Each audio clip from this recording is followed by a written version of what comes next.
오늘 우리에게 주신 하나님의 생명의 말씀은 신약성경 52페이지 마태복음 28장 19절에서 20절까지 말씀입니다. 그러므로 너희는 가서 모든 민족을 제자로 삼아 아버지와 아들과 성령의 이름으로 세례를 베풀고 내가 너희에게 분부한 모든 것을 가르쳐 지키게 하라.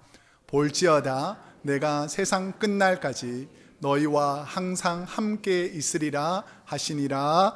아멘. 오늘은 마태복음 28장 19절에서 20절까지 말씀을 중심으로 예수님의 제자로 산다는 것은 이라는 제목으로 하나님 말씀을 선포하도록 하겠습니다. 이 세상에는 아름다운 영향력들이 있습니다. 이것을 선한 영향력이라고 하기도 하고 하나님께서 믿는 성도들에게 주시는 아름다운 고운 영향력이라고도 합니다. 저와 여러분은 보는 것, 듣는 것, 그리고 말하는 것, 환경과 문화에 적지 않은 영향을 받게 되어 있습니다. 그러니까 주위 사람이 늘 좋은 말, 선한 말, 축복의 말을 계속해서 하는 분들 옆에 있으면 어떤 영향력을 받을까요?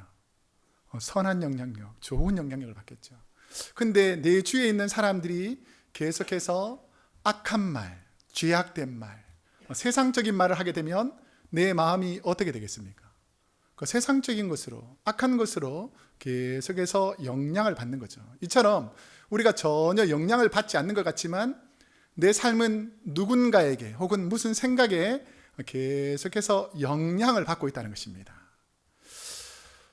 교회에서 누구에게 영향을 받으며 어떤 생각을 하며 사느냐에 따라서 그 사람의 미래가 달라집니다.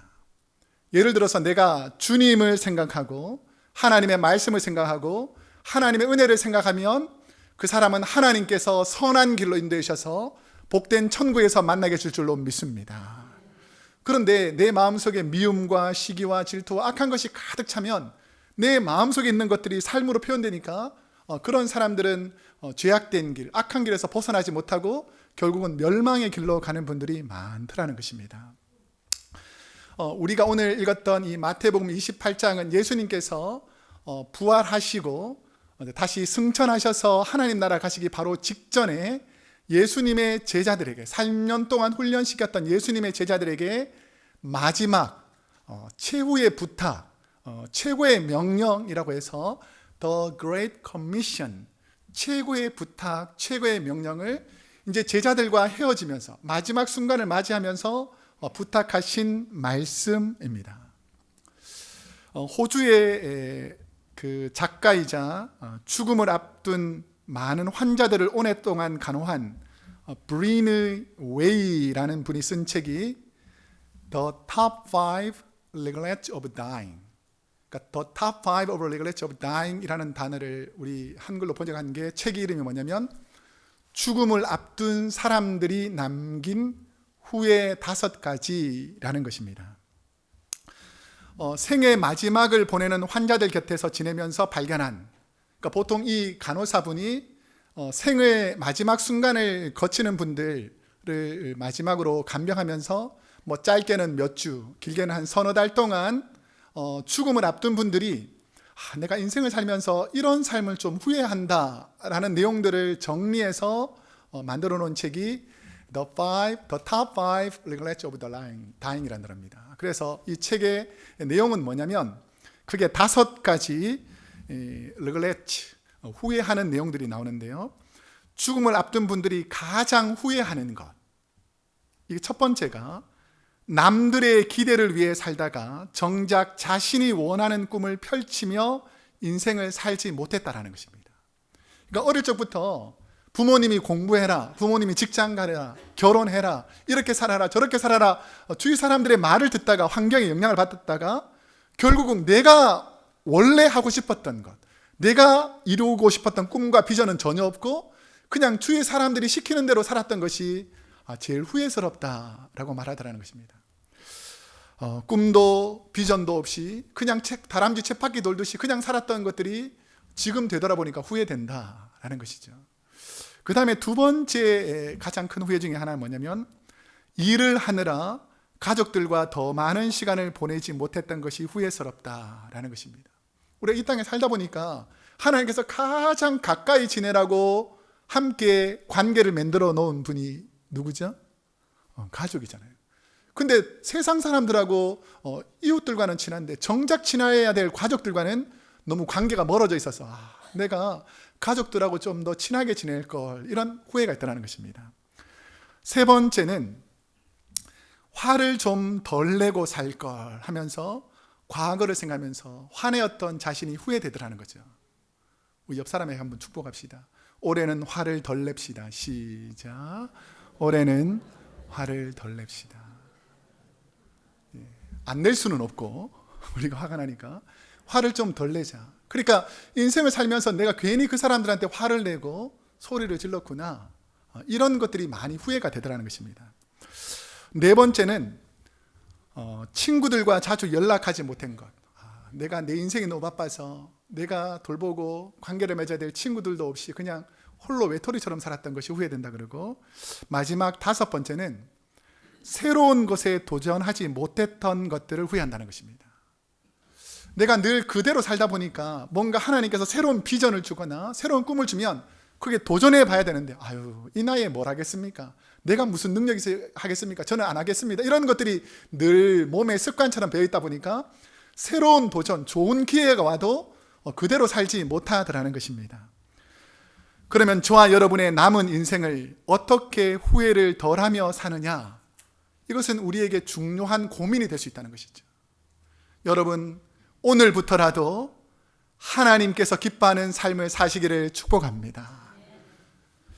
갈릴리에서 늘 반복된 일상에서 살던 제자를 부르시고 예수님께서 3년간 잘 훈련시킨 다음에 주님께서 이 훈련된 제자들에게 마지막, 너희 인생 이제 후회 없이 살기 위해서 내가 마지막으로 명령하고 부탁한다, 이 말씀을 지키라고 했던 말씀이 19절과 20절인데 우리 19절 말씀을 한번 읽어보겠습니다.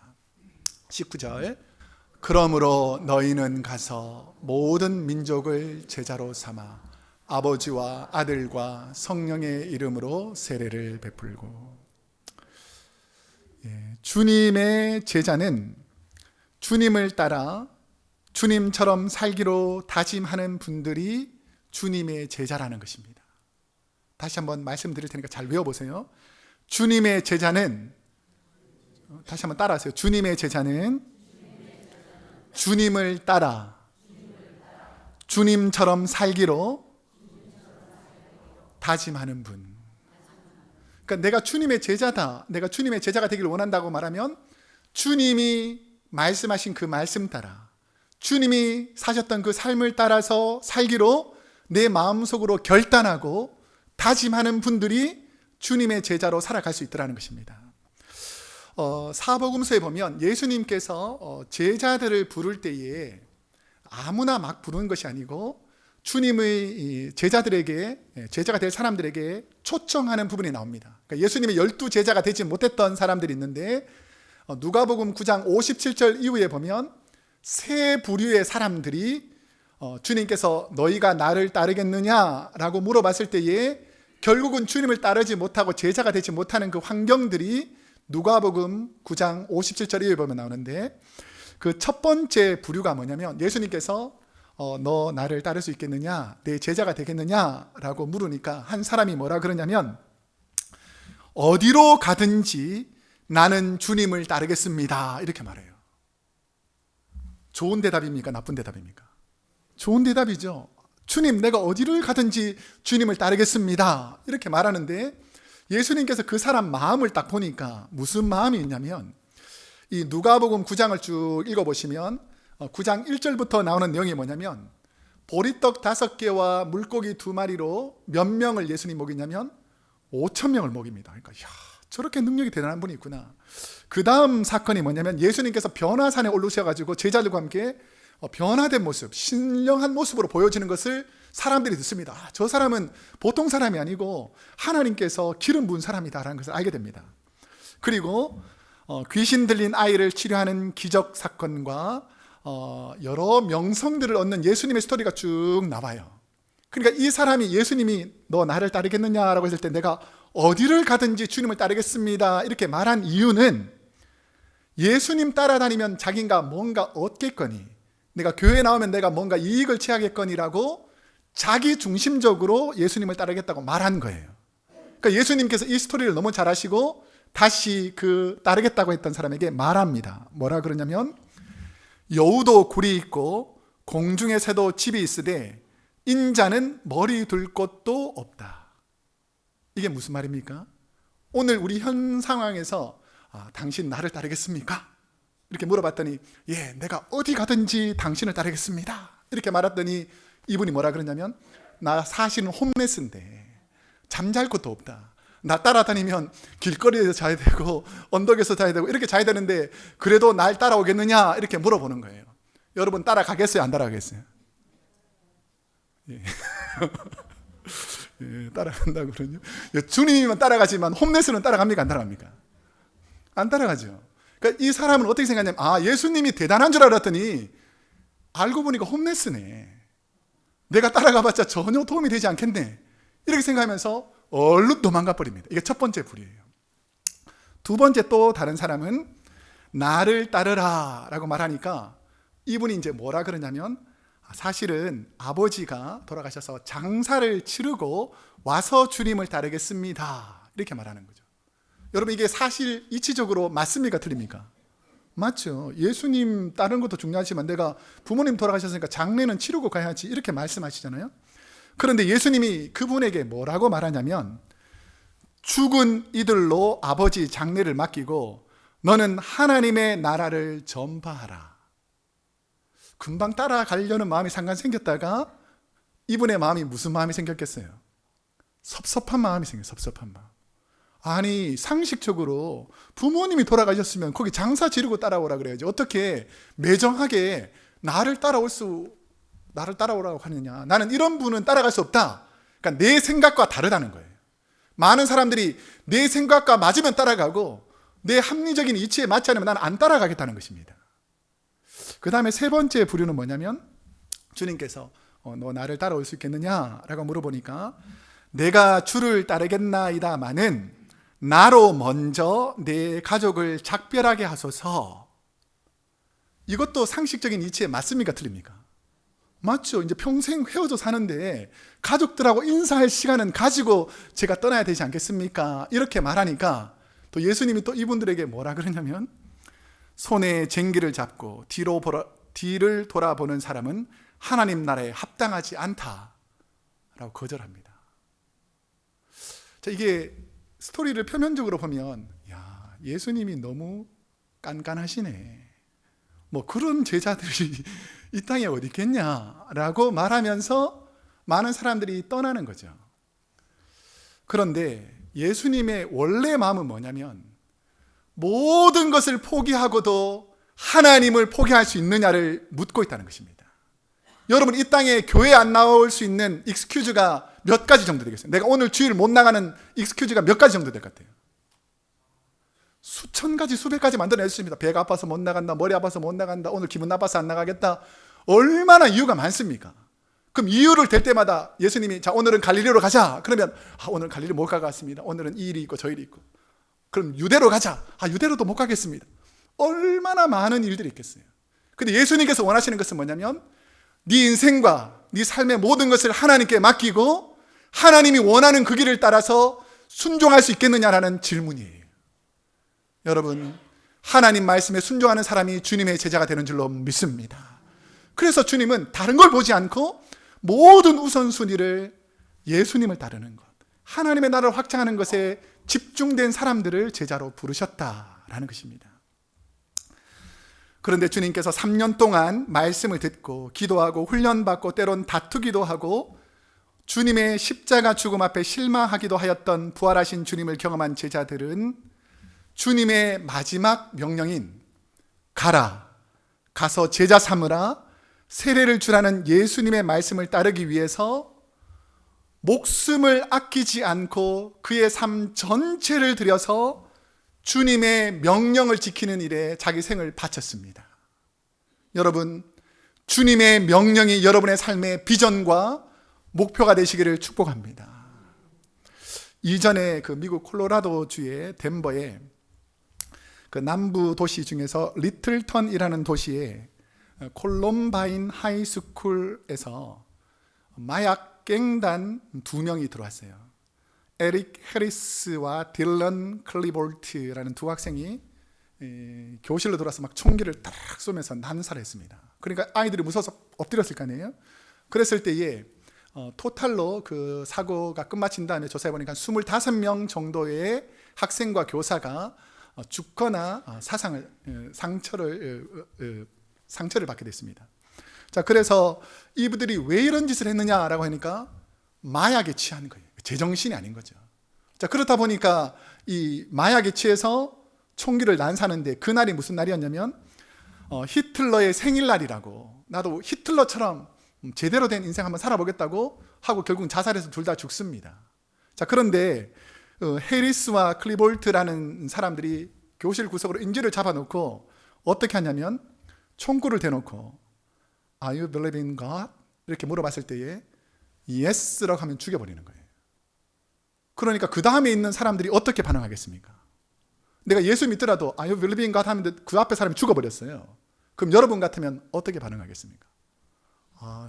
이거 내가 괜히 잘못 말했다 죽을 수 있으니까 지금은 노라고 그랬다가 하나님 이 상황이 그랬으니까 노라고 하고 그냥 생명은 살아야 되지 않겠습니까? 이렇게 할 수도 있잖아요. 그러니까 많은 학생들이 Are you believing God? 그러니까 지금 no 이렇게 말하는 거예요. 그러니까 그 깽단 단원들이 씩 웃으면서 그래 목숨 앞에서 너희가 믿음을 지킬 수 있냐 이런 식으로 비웃으면서 보내주기도 하고 또 반항한 아이들은 죽이기도 하고 그랬어요. 그런데 한 학생이 누구냐면 캐시 버넬, 우리 책으로 출판된 분이 있는데 한번 책을 띄워주시면, 캐시 버넬이라는 우리 여학생인데요, 왼쪽 밑에 사진에 나오는 이 여학생입니다. 이 친구에게 이 깽단이 와서 Are you believing God? 이라고 물었어요. 그래 이 여자아이가 17살인데 자신감 있게 Yes, I believe in God. 나는 하나님을, 예수 그리스도를 나의 구주로 믿는다라는 표현을 정확하게 했습니다. 그러니까 야, 너 죽고 싶냐? 빨리 하나님을 믿지 않는다고 말해 라고 하니까 No, 나는 하나님을 절대로 부인할 수 없다. Yes, I believe in God 이라고 했어요. 그러니까 이 깽단이 이제 정신이 약간 휙 돌면서 화가 난 거예요. 다시 말하는데 너 안 그러면 죽인다. 예수님, 하나님 없다고 말해라. 그러니까 Yes, I believe in God 이라고 외쳤어요. 그리고 화가 나서 총으로 그 아이를 쏴 죽였습니다. 그 다음에 이 사건이 끝마친 다음에 생존자의 증거로 캐시의 이야기가 퍼져나가기 시작했습니다. 이 스토리를 듣고 수많은 10대들이, 특별히 예수 믿는 사람들이 나도 누군가가 나를 위협한다 할지라도 나는 절대로 하나님, 예수 그리스도를 나의 구원자로 부인하지 않겠다라는 그 마음에서 Yes, I believe in God 이라는 그 티셔츠를 만들어가지고 예수 믿는다, 나는 하나님 믿는다, 죽이려면 죽여라 라는 마음으로 10대들 청소년들 사이에서 번져나가기 시작했습니다. 그 한 여성 캐시 버넬이라는 아이가 하나님 앞에서 예수 믿는다는 것을 고백하니까 수많은 청소년들이 나도 믿음을 굳건히 하겠다, 이 죽음의 상황 속에서도 난 절대로 하나님을 모른다고 말하지 않겠다라는 운동들이 번져나갔습니다. 그러면서 플로리다주에 유스 집회를 했는데 2,500명이 모이기 시작했어요. 그 보통 수련회 하면 그 주제 슬로건이 있잖아요. 주제 슬로건이 뭐였을까요? Yes, I believe in God. 이게 슬로건이었습니다. 그러면서 수많은 사람들에게 영향을 끼쳤다는 것이죠. 한 여학생 캐시의 죽음을 앞둔 믿음의 유언이 수많은 미국 청소년들과 이 이야기를 들은 세계 청소년들에게 영향을 끼쳐 나가더라는 것입니다. 주님의 12제자들은 어떻겠습니까? 가룟 유다를 제외한 주님의 12제자들은 이 사람들도 복음을 전하다가 사람들이 협박했을 거 아니에요. 너 예수 믿지 않는다고 말해라. 너 예수를 모른다고 말해라. 그런 순간에서 나는 예수님을 모릅니다, 나는 주님의 제자가 아닙니다 라고 말만 하면 목숨을 건질 수 있었을 텐데, 주님의 제자들은 가는 곳마다 주님의 부활을 전하다 어리석게 죽은 것 같지만 천국에서 주님은 분명히 주님처럼 산 주님의 제자들을 안아주시고 칭찬해 주실 줄로 믿습니다. 저는 가끔 가라는 주님의 명령 앞에 평안히 그 자리에 머물러 있기를 원할 때가 있습니다. 여러분, 주님이 가라는 대로 다 갔다가 어떻게 삽니까? 라고 생각할 수도 있을 거 아니에요. 제자 삼으라는 말씀에 굳이 성도님들이 그냥 교회 잘 나오면 되지 뭐 제자 훈련까지 시켜서 제자를 삼아야 됩니까? 라고 말할 수도 있고요. 세례를 베풀라, 전도할 사람도 별로 없는데 꼭 전도해서 세례를 베풀어야 합니까? 라는 생각이 들 때마다 제가 꼼짝 못하는 주님의 말씀이 있습니다. 이게 뭐냐면 그 순간 제 마음속 깊은 곳에서 말씀하시는 주님의 음성. 찬우야, 내 마지막 부탁이다. 내 마지막 부탁이 너 가서 제자를 삼아서 세례를 베풀어라.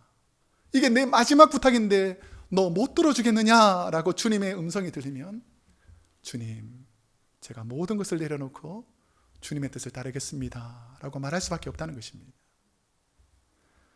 사랑하는 성도 여러분, 주님 닮는 제자로 살기란 쉽지 않습니다. 그것은 주님을 닮아가려고 할 때에 내가 헌신해야 될 부분들, 내가 주를 위해 포기해야 될 부분들이 있기 때문입니다. 그렇지만 주님 앞에 순종하고 결단하고 헌신한 분들이 주님의 제자가 되었다는 거예요. 여러분, 주님 앞에 헌신할 수 있는 믿음이 있기를 축복합니다. 예수님의 말씀을 들은 제자들이 삶의 자리에서 결단해야 할 일은 무엇인가? 자, 20절 말씀 앞부분을 읽어보겠습니다. 시작. 내가 너희에게 분부한 모든 것을 가르쳐 지키게 하라. 주님께 3년 동안 훈련받은 제자들에게 예수님께서 부탁하신 말씀은 믿지 않는 자들에게 너희가 내 제자로 가서 복음을 전하고 주님을 믿겠다는 결단의 세례를 베풀어 하나님의 자녀가 된 사람들에게 예수님 닮아가는 삶을 살 수 있도록 부지런히 가르치고 그 가르침대로 사는 훈련을 하라고 하십니다. 여러분, 이 땅에서 부모로서 아니면 할아버지 할머니로서 자녀가 잘 되기를 원하지 않는 부모님이 있을까요, 없을까요? 없지요. 아마 이 땅에 있는 모든 부모님들은 자녀가 잘 되는 일이라면 무슨 일이든지 할 각오가 되어 있을 것입니다. 만약에 여러분의 자녀가 지혜로운 자녀가 되기를 원하신다면 지혜의 근원이 되시는 하나님의 말씀을 붙잡고 사시는 모습을 자녀들에게 보여줄 수 있기를 축복합니다. 어려운 일이 생기고 낙심되는 일이 생겼을 때 하나님께서 이렇게 말씀하시는구나, 주님께서 이렇게 어려움을 극복하게 하셨구나, 너도 한번 읽어봐라, 나도 이전에 하나님께 힘들고 어려운 순간 이 말씀 붙잡고 이겨내었다. 여러분이 자녀들 앞에서 하나님 말씀을 붙잡아야 여러분의 자녀들이 어려움이 당할 때에 하나님 말씀 붙잡고 그 고난에서 이겨낼 수 있다라는 것입니다.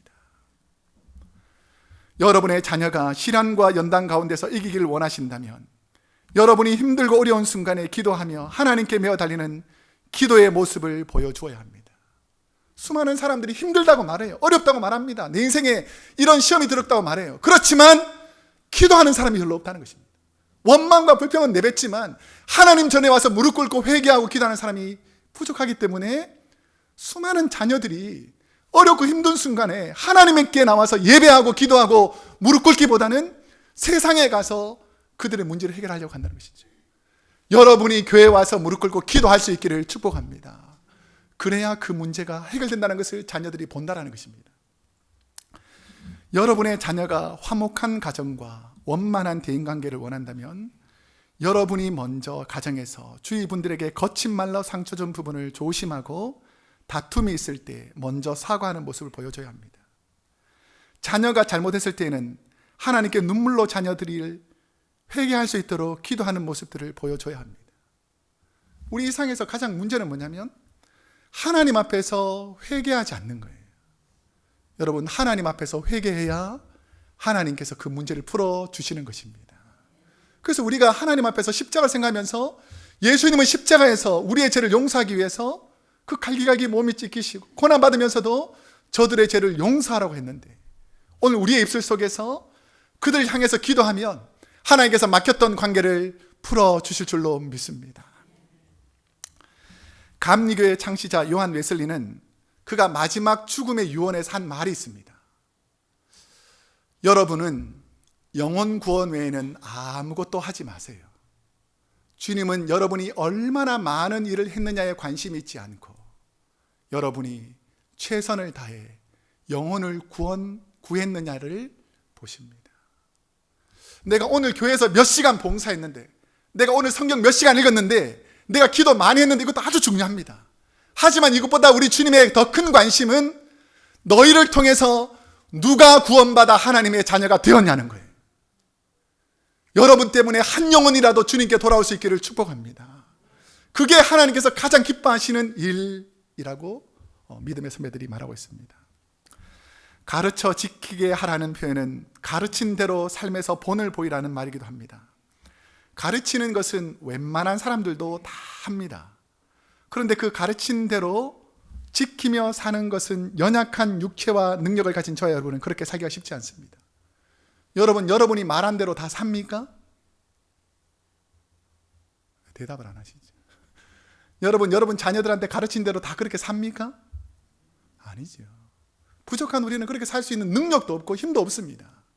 그렇지만 하나님이 도와주시면, 성령님이 함께 하시면 부족한 우리의 연약함이 하나님의 은혜로 치유되고 회복되는 줄로 믿습니다. 우리가 이 땅에 살아가면서 하나님께서 가르쳐 주신 것을 잘 지키기 위해서 필요한 것이 있어요. 사소한 자신의 삶이 모이면 습관이 되고, 좋은 습관이 모이면 전통이 되고, 좋은 전통은 계승되어 지속적인 가르침이 됩니다. 저는 우리 한국 교회에 좋은 전통이 많이 있는데, 하나님께서 복을 주셔서 우리 한국 교회가 가지고 있는 가장 큰 전통이 있습니다. 세계 어느 크리스찬들보다 더 뛰어난 이 한민족만이 가지고 있는 하나님께 허락하신 전통이 있어요. 뭔 줄 아세요? 새벽 예배입니다. 새벽 기도. 그래서 전 세계적으로 새벽 기도를 가장 많이 하는 민족이 이 한민족이에요. 이 좋은 전통이 이어지기를 축복합니다. 그리고 전 세계 전무후무한 선교 열정이 가장 강한 나라와 민족이 우리 한민족이라는 거예요. 그래서 전에도 제가 농담 삼아 말씀드렸지만, 중국 분들이 해외로 나가면 제일 먼저 살기 위해서 세우는 게 뭔지 아세요?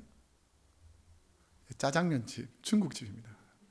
일본 분들이 전 세계에 나가서 제일 먼저 세우는 게 뭔지 아세요? 자기가 살 수 있는 사업장 이런 거 세운다 그래요. 근데 한국 분들이 전 세계에 가서 제일 먼저 한국 분들이 모이면 세우는 게 뭔지 아세요? 교회입니다. 교회. 이처럼 하나님께서 우리에게 하나님을 사랑하고 교회를 사랑하는 마음을 주셨기 때문에 우리 한민족에게는 좋은 전통이 있다는 것이죠. 이 전통이 잘 계승되어서 가르치고 지키게 해야 된다라고 우리 주님이 말씀하시는 것입니다. 주님의 제자가 되는 훈련은 하루 이틀, 1, 2년에 이루어지는 것이 아닙니다. 느리고 지루하며 때로는 제자가 되는 과정 중에 고통스럽기까지 합니다. 주님 닮기 위한 힘든 훈련 가운데에도 여러분이 보아야 할 것은, 이 훈련을 통과하게 되면 우리 하나님께서 그 훈련을 통과한 사람들에게 멋진 모습으로 바꾸어 줄 줄로 믿습니다. 제가 이 군대 처음에 가보면 이 사회에서 들어오던 사람들이 얼마나 어설프고 머리는 깎아놨는데 제대로 된 분이 하나도 없어요. 근데 6주나 8주 동안 훈련소에서 막 훈련을 시켜놓으면 목소리가 어떻습니까? 우렁차고 달라지잖아요. 이처럼 우리가 주님께 훈련받으면 하나님께서 저와 여러분의 미래를 새롭고 아름답게 바꾸어 주실 줄로 믿습니다. 저와 여러분이 주님의 제자로 살아갈 때 하나님은 어떤 은혜를 누리게 해주시는가? 내가 주님의 제자만 되기만 하면 20절 후반부에 한번 읽어보겠습니다. 시작. 볼지어다 내가 세상 끝날까지 너희와 항상 함께 있으리라 하시니라. 아멘. 이 땅의 모든 일은 능력도 중요하지만 관계 형성이 더 중요할 때가 많습니다. 주님과 사랑의 관계가 형성되면 모든 일들은 순조롭게 진행되게 되어 있어요. 여러분 하나님 사랑하십니까? 여러분 주님 사랑하십니까? 그럼 주님이 순조롭게 풀어주는 거예요. 근데 여러분이 만약에 하나님과 관계가 좋지 않고 주님과 관계가 좋지 않으면 하나님은 연단과 시험을 계속해서 줍니다. 주님을 닮는다는 것은 얼마나 주님과 함께 있는 시간이 많은가에 대한 질문이기도 합니다. 그런데 주님의 제자로 살아가면 예수님이 우리와 항상 함께 해주신다라고 말하는 거죠. 근데 항상 함께 있으면 즐거운 사람도 있지만 항상 함께 있으면 불편한 상황도 있습니다. 항상 함께 있을 때 불편한 상황. 여러분이 만약 하이웨이를 쭉 가는데 갑자기 경찰차가 뒤에 딱 가 있는 거예요. 계속 함께하고 있어요. 이렇게 따라오면. 그러면 마음이 어떻습니까? 잘못도 안 했는데 괜히 막 불안하고, 그러면서 내가 시트벨트 제대로 했는지, 아니면 속도 계기판을 계속 보면서 내가 지금 제대로 가고 있는지 체크하잖아요. 왜 그렇습니까? 불편한 사람이 뒤에 딱 붙어서 함께하기 때문입니다. 그러면 어떻게 됩니까? 얼른 빠져서 가게 해야죠. 이처럼 우리가 이 땅에 살다 보면 함께 있으면 덕이 되는 사람도 있지만, 함께 있으면 자꾸 불편하고 힘든 상황이 될 수도 있습니다. 그런데 함께 있으면 즐겁고 감사한 분도 있고, 함께 있으면 그 은혜에 푹 빠지게 되는 분들도 있습니다. 저는 제가 목회할 때에 격려해 주시고 힘을 주시는 분들과 함께 있으면 얼마나 기분이 좋은지 모릅니다. 옆 사람이 누군가가 여러분에게 여러분을 보니까 참 힘이 납니다, 이렇게 격려해 주면 얼마나 기쁘겠어요. 그럼 옆 사람에게 다시 한번 축복합시다. 당신 때문에 힘이 납니다. 한번 할까요? 시작. 당신 때문에 힘이 납니다. 이렇게 격려하면 기분이 좋잖아요. 당신을 보니 재수가 없습니다. 이러면 얼마나 기분이 나쁘겠어요. 그러니까 격려하는 건 뭐냐면, 당신을 위해서 계속해서 칭찬해주고 격려해줄 때에 상대방이 힘이 나더라는 것입니다. 우리 주님이 우리 곁에 계셔서 늘 좋은 것으로 칭찬해 주실 줄로 믿습니다. 그런데 제가 가장 감사한 것 중에 하나는 뭐냐면, 밥을 사줘도 감사하고 선물을 사줘도 감사하고, 어떤 분이 막 편지를 써서 감사도 이렇게도 감사하지만, 제가 신방을 하면서 성도를 만날 때 제일 감사한 경우는, 목사님, 제가 목사님을 위해서 늘 기도하고 있습니다. 제가 늘 시간을 빼서 우리 교회와 목회자와 장로님들, 권사님들, 환우들 위해서 기도합니다. 이런 분들을 만나면 제가 얼마나 감사한지 모릅니다. 이런 분들 때문에 하나님의 은혜가 우리 가운데 임하는 줄로 믿습니다. 그런데 제 인생의 최고의 은혜는, 제가 낙심되고 힘들 때 늘 세미한 음성으로 찬우야 힘내라, 내가 너와 함께하고 있다는 주님의 음성, 하나님의 음성을 들을 때입니다. 여러분, 주님이 함께 하시고 있음을 믿으시기를 축복합니다. 자녀가 아플 때 부모가 자녀를 회복하고 치유하기 위해서 자리를 떠나지 않고 함께 있듯이, 오늘 저와 여러분의 가정 안에서, 목장 안에서, 교회 안에서 연약하고 힘들어하는 분들의 소문을 잡아주고 우리 주님이 함께하고 계신다라는 것이죠. 이제 말씀을 맺겠습니다. 저는 우리 크로스웨이 교회 성도님들과 신앙생활하며 말씀을 가르치는 제자 훈련과 목장을 돌보며 목자들을 교육하는 일과 각 기관과 부서를 돌보며 소망회와 교육부를 돌보며 힘들 때도 있지만 새롭게 바꾸어 가시는 주님의 자녀들의 모습을 보면 얼마나 감사한지 모릅니다. 이전에 그 연약한 부분들이 서서히 사라지고 이제 주님께 헌신하고 주님 닮아가는 분들이 하나님께로 나타나는 것이죠. 어제 소망의 모임을 가졌는데 많은 분들이 부엌에 오셔서 고기를 굽고 음식을 만들고 서빙하고 섬기면서도 그 얼굴에 미소가 끊이지 않고 기쁨의 말을 주고받으면서 섬기는 성도님들을 보면서 우리 하나님 분명히 기뻐하셨을 줄로 믿습니다. 저는 우리 크로스웨이 교회가 얼마나 감사하고 때론 자랑스러운지 모릅니다. 왜냐하면 주님 닮아가려는 성도님들이 날마다 더해져 가고 있기 때문입니다.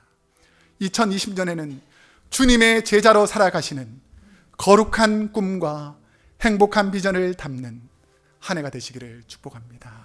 기도하겠습니다.